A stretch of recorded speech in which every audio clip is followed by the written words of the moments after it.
Audiolibros en 15 minutos. Suscríbete al canal y explora un nuevo libro cada día. Todo lo que entendemos sobre el mundo se basa en asignar correctamente las palabras a lo que percibimos. El día es brillante y soleado, con el sol calentando tu piel. Si tuvieras que describir esta escena a un amigo, ¿cómo lo harías? ¿Intentarías bailarlo? Probablemente no, es probable que elijas palabras para describirlo. El lenguaje y los significados que puede evocar son los que nos ayudan a entender nuestro mundo. Pero, ¿cómo lo hace exactamente el lenguaje? Primero debemos entender cómo funcionan nuestros sentidos.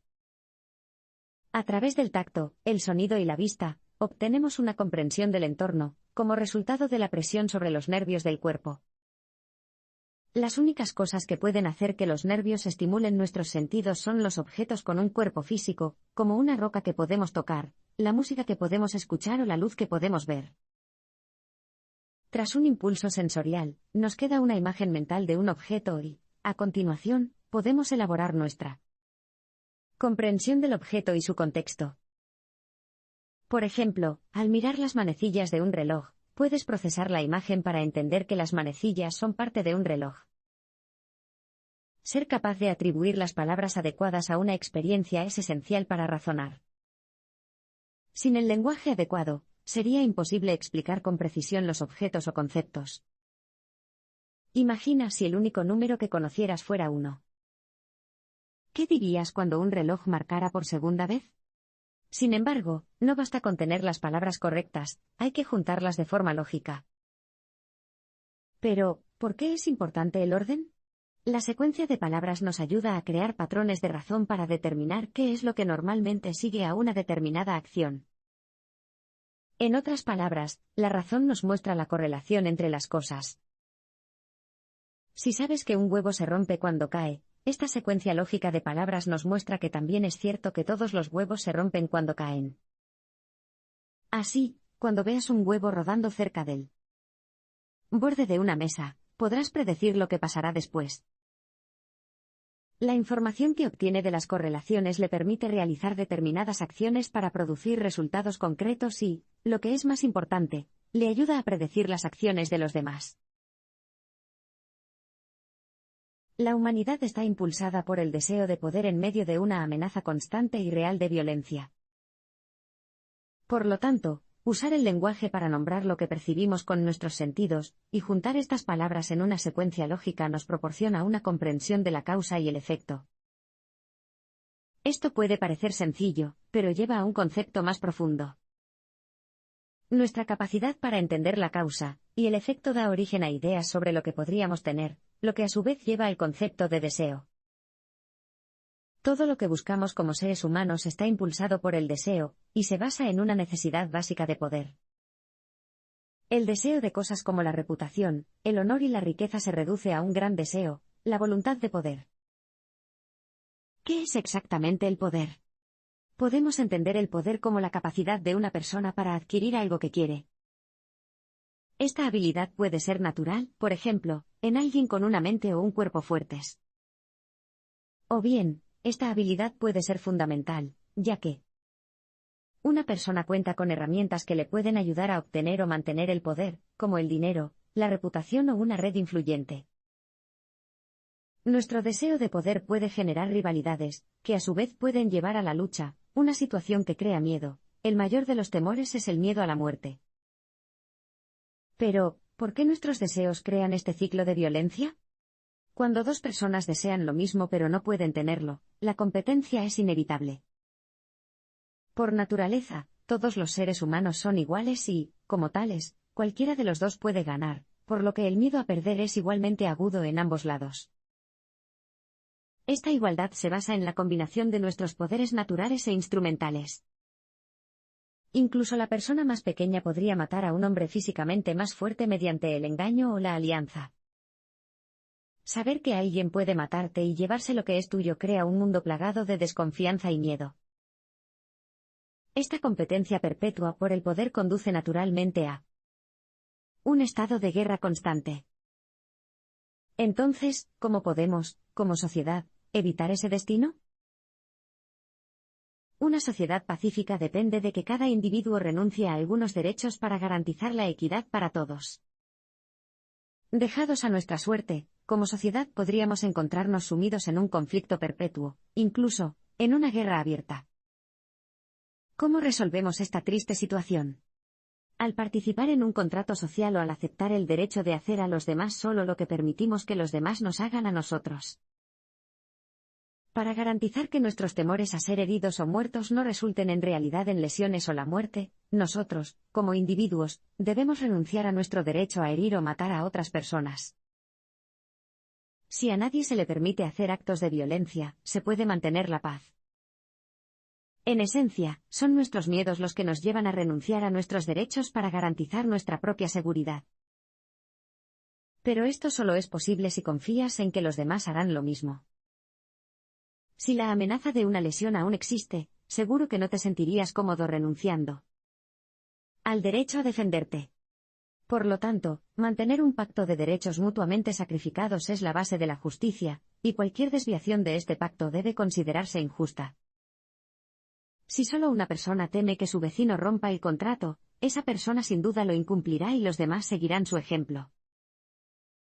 Es fácil ver cómo esto puede llevar al caos, ya que cada ciudadano se cae como una costura de una prenda hasta que lo único que queda son hilos sueltos y tela rota. Por lo tanto, para mantener el tejido social estrechamente unido, es esencial que cada individuo cumpla con el contrato social, renunciando mutuamente a algunos derechos. Pero, ¿cómo se asegura que un contrato social permanezca intacto? Mantener un contrato social es más fácil si cada individuo hace todo lo posible para adaptarse a las normas de la sociedad, ya que la homogeneidad reduce la sospecha y el miedo. Si vas a construir una casa de piedra, descartarás las piedras rugosas y de formas extrañas, guardando las lisas y uniformes para construir tus cimientos. Lo mismo ocurre con las personas de la sociedad. Para que la sociedad funcione de manera justa, cada individuo debe ser una parte adecuada del todo. Para que una sociedad mantenga un contrato social, necesita un gobernante soberano o un leviatán. Para que todos los individuos de una sociedad se sientan seguros, cada uno debe renunciar mutuamente a algunos derechos. Pero, ¿a quién se ceden esos derechos? La respuesta es una fuerza poderosa y soberana, un leviatán. Pero un leviatán no significa necesariamente un gobernante despótico u omnipotente. Para que un gobernante soberano sea lo más fuerte posible, es mejor considerarlo como un solo cuerpo, compuesto por todas las personas. La fuerza combinada de cada individuo en la sociedad es lo que le da al leviatán su poder. En esencia, cualquier acción injusta cometida contra el organismo soberano también es un crimen contra todos los miembros de la sociedad, el Estado libre asociado, incluso contra el propio autor. Si imaginamos a la mancomunidad tomando forma humana, entonces el leviatán es su cabeza. El resto del cuerpo está compuesto por todos los individuos de la mancomunidad, y cada uno tiene un papel que desempeñar. Como el gobernante soberano es la cabeza, sus ministros son sus miembros y su milicia los músculos fuertes que se encuentran dentro de esos miembros. Y por esta razón, el poder del leviatán no se puede dividir. Y al igual que los órganos del cuerpo humano, la mancomunidad desempeña funciones vitales que requieren nutrición para mantenerse. Por lo tanto, lo que hace la mancomunidad es esencial para que el leviatán siga funcionando. La sangre de la mancomunidad es su moneda y su comercio, y su alimento proviene de los bienes y servicios producidos por la sociedad. Es importante destacar que, dado que renunciar a sus derechos no es una decisión fácil, las personas solo cederán su libertad a un poder fuerte y seguro. Un leviatán, con la fuerza de todos los que lo componen, puede desempeñar adecuadamente este papel. Al igual que el leviatán bíblico, la criatura marina que se tragó a Jonás, el leviatán que gobierna las sociedades, capaz de consumir el poder de cada individuo para aprovechar su fuerza para el conjunto. Si bien hay 3 modelos de gobierno, la monarquía es el mejor porque es el más consistente. ¿Qué forma de gobierno es mejor para una mancomunidad con un gobernante soberano como jefe? Hay 3 formas básicas de gobierno: la aristocracia, la democracia y la monarquía. Una aristocracia es un gobierno compuesto por unos pocos elegidos. Una democracia es un gobierno del pueblo. Y una monarquía es un gobierno dirigido por un solo individuo. Si bien también se utilizan otros términos, como oligarquía o régimen totalitario, para describir a los gobiernos, no se trata de formas distintas, sino simplemente de otros nombres para los tres gobiernos básicos. Además, los gobiernos que parecen ser híbridos de estas tres formas en realidad pueden reducirse a una sola forma. Por ejemplo, un gobierno con un monarca electo llamado presidente es una forma de democracia, y un gobierno en el que un monarca nombra a un gobernador funciona esencialmente como una monarquía. Pero de las tres formas de gobierno, la monarquía es la mejor.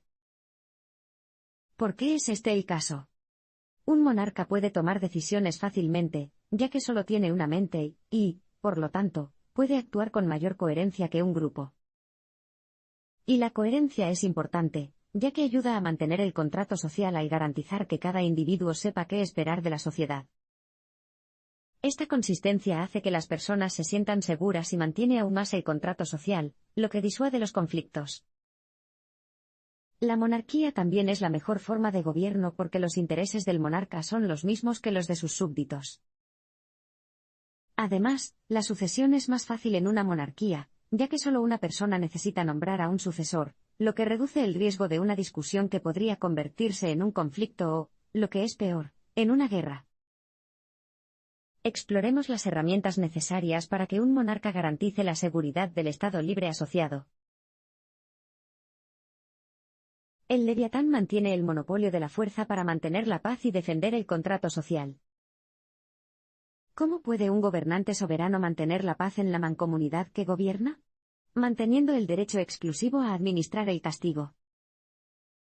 Pero, ¿por qué un monarca mantiene el monopolio de la fuerza? Porque los acuerdos basados únicamente en palabras suelen ser ineficaces, y solo el riesgo de castigo impedirá que las personas infrinjan las reglas del Estado libre asociado. Dado que nuestra condición natural es luchar por el poder, y la fuerza es el camino más directo hacia el poder, es esencial que un soberano salvaguarde el derecho a usar la fuerza. Si los miembros de una mancomunidad utilizaran la fuerza cuando y como quisieran, luchando entre sí para obtener beneficios personales, el contrato social se derrumbaría. Irónicamente, el miedo del individuo al castigo es lo más eficaz para garantizar que se cumpla el contrato social. Pero no es necesario que el Leviatán castigue personalmente a cada infractor de la ley, ya que puede autorizar a otras personas bajo su gobierno a hacerlo. Un soberano tiene la capacidad de nombrar personas para que juzguen las acciones de los demás y castiguen.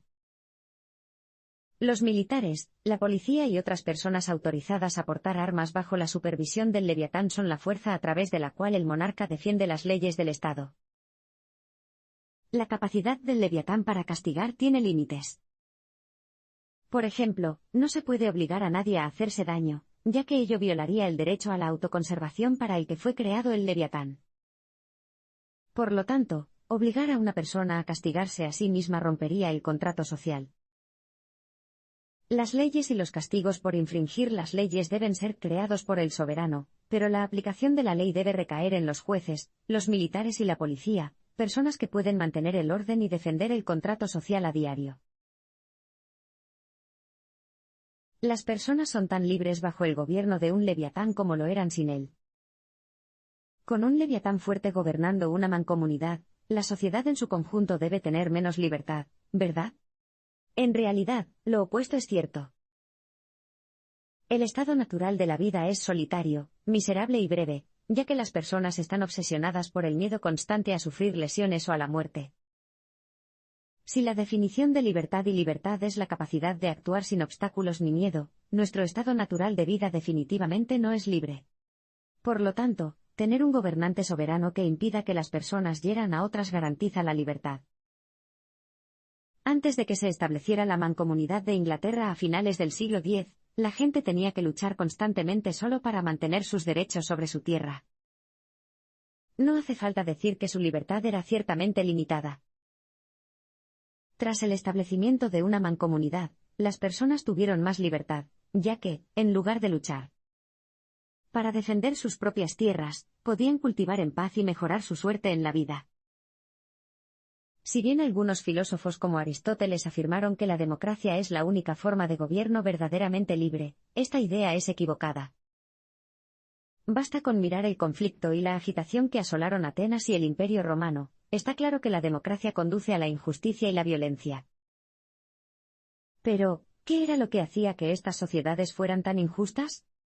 En Atenas, se desterraba a una persona si se creía que era demasiado poderosa. En Roma, se libraban guerras entre el Senado y el pueblo, bajo el gobierno de Pompeyo y César.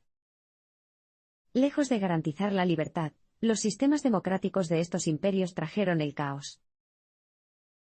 Dado que la base del Leviatán es un contrato social, las personas no han renunciado a nada que realmente quisieran conservar. Si bien algunos pueden ver que las leyes de una mancomunidad obstaculizan la libertad, cada individuo de la mancomunidad ha aceptado esas leyes. Por lo tanto, cada individuo es libre mientras se adhiera al contrato social. Dado que cualquier otra decisión, desde el lugar donde vive hasta la forma en que cría a sus hijos, depende de cada individuo, la libertad es algo natural. El Leviatán también debe reinar como soberano sobre la religión para evitar conjuntos conflictivos de reglas sociales. Dos padres, cada uno de los cuales establece reglas diferentes para su único hijo, pueden causar graves discordias familiares. Lo mismo ocurre con las reglas de una mancomunidad. Si existe más de un sistema de gobierno en la sociedad, existe un mayor riesgo de guerra civil. Por lo tanto, todo en una comunidad, incluidos los asuntos de fe y doctrina, debe estar bajo el gobierno del soberano. La falta de control centralizado solo invita a la discordia. Imaginemos, por ejemplo, que un monarca permite que otro grupo de su territorio determine los poderes de la religión. Inevitablemente habría un desacuerdo entre los deseos de la Iglesia y los deseos del monarca. Esto, a su vez, conduciría a conflictos y, potencialmente, a la violencia, lo que perturbaría la paz que la sociedad necesita para funcionar. Ni siquiera el poder de Dios, tal como lo define una iglesia, debería representar un desafío al poder de un leviatán. Porque, al menos en este mundo, Dios no existe. Recuerda que todo lo que existe es lo que percibimos a través de nuestros sentidos como resultado de la presión sobre los nervios de nuestro cuerpo. Las cosas necesitan tener una sustancia física para ser sentidas, por lo tanto, las cosas incorpóreas, como los espíritus o los ángeles, no pueden existir. Pero esto no significa que el reino de Dios no exista, existe, justo después del final de nuestra vida en la tierra. Por esta razón, no se opone al reino de un soberano, sino que simplemente lo sigue. Si bien Dios creó el mundo, solo existe fuera de él. Por lo tanto, es imposible decir que interviene en el mundo natural de alguna manera. Si bien el reino de Dios puede ser real y poderoso, esto no significa que la sociedad deba tener dos conjuntos de reglas. Para que la sociedad permanezca estable y mantenga su contrato social, el gobierno de Dios debe estar sumido en el gobierno del Leviatán. Todas las leyes del Estado libre asociado deben basarse en el conocimiento concreto del mundo real, no en la religión. Si el Estado libre asociado no debe basar sus leyes en la religión, ¿en qué deberían basarse? Cuando se escribió el Leviatán, la religión desempeñó un papel influyente en la sociedad, guiando los juicios morales de las personas. Hobbes vio la necesidad de aclarar cómo deberían construirse las leyes civiles. Pensó que todas las leyes deberían derivarse de lo que sabemos del mundo a través de nuestros sentidos. Pero, ¿cómo llegó Hobbes a esta conclusión? Como la religión y la filosofía se basaban en definiciones incorrectas de las palabras, creía Hobbes, no deberían servir de base para que las leyes rijan la sociedad. Históricamente, existían dos conjuntos de leyes, la ley estatal y la ley canónica, que provenían de la Iglesia cristiana. Hobbes creía que seguir la ley canónica era un error, aunque Pope pensaba lo contrario, ya que esas leyes se basaban en supersticiones y creencias, no en hechos. Es por esta razón que Hobbes afirmó que las únicas filosofías viables eran las que se basaban en el funcionamiento físico real del mundo. Dado que percibimos y entendemos el mundo a través de nuestros sentidos, lo que podemos percibir debe servir de base para el derecho civil. Las leyes que se basan en ideas sobre las fuerzas del mal o el reino de las tinieblas, como las que propugna la Iglesia, son en esencia defectuosas, ya que no podemos percibir físicamente esas cosas. Las ideas sobre espíritus u otras cosas sobrenaturales no son más que productos de la imaginación. Puedes sentir un escalofrío recorriendo la columna vertebral cuando un viento fuerte cierra de golpe una ventana, por ejemplo. Pero esta coincidencia no confirma que existan fantasmas. Llevando esto un paso más allá, no se debería procesar a las personas por practicar brujería, sino castigarlas por difundir la idea de que las brujas existen. En resumen, un individuo participa en una mancomunidad sobre la base de su comprensión lógica de la causa, y el efecto obtenida a través de su experiencia física del mundo, tal como la interpreta a través de sus sentidos.